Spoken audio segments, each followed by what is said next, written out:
The greatest trick the enemy ever pulled was convincing the world he wasn't all that bad.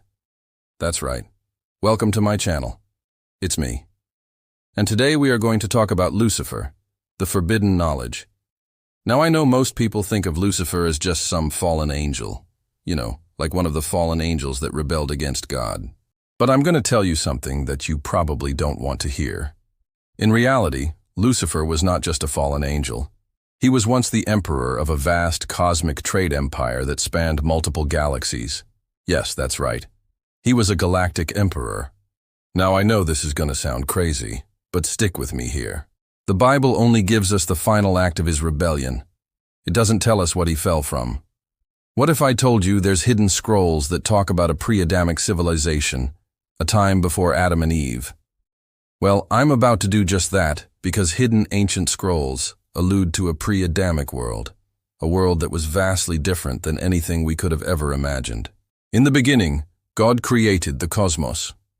There were countless galaxies, each filled with billions of stars and planets, all teeming with life. The universe was not a cold, dark, empty void. It was a bustling metropolis, a cosmic city. And guess who was in charge of it all? Lucifer. Now, I know that most people see Lucifer as the embodiment of evil, and that's because he convinced humanity that that's what he wants us to think. But the truth is that Lucifer was once known as the light bearer. He was a being of pure energy, a celestial fire that burned with the love of God. His heart was pure. He was the most beloved of God's creations, the darling of the celestial court. But let me tell you something that you probably don't want to hear. Lucifer wasn't just a fallen angel. He was the first archangel, the leader of the angelic host, the general of God's armies. He was the one who led the celestial legions into battle and won countless victories for the divine kingdom. He was a warrior, yes, but he was also a statesman, a diplomat. His empire stretched from one end of the universe to the other. It included multiple heavens, multiple angelic realms that were connected by cosmic highways.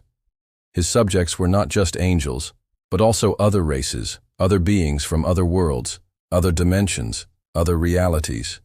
They were all part of Lucifer's vast domain.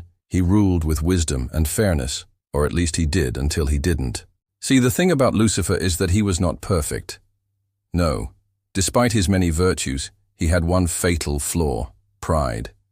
He was too proud, too arrogant, too stubborn, and in the end, it was his pride that led to his downfall.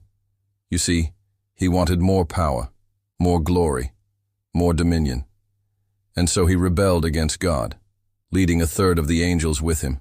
Now, I'm not going to go into the details of the rebellion. You can read about it in the book of Enoch. But suffice it to say that it was epic. It was a war that shook the very foundations of the universe, a cosmic battle that pitted the forces of light against the forces of darkness. And in the end, Lucifer and his followers were banished from the presence of God. They were cast out of the garden, the paradise, and condemned to wander the earth, the void, never to return to the heavenly realms again. So that is the story of Lucifer, the fallen angel. But don't let him fool you. He wasn't just some fallen angel. He was the first archangel, the leader of the angelic host. He was a warrior, a statesman, a diplomat, the emperor of a vast cosmic empire.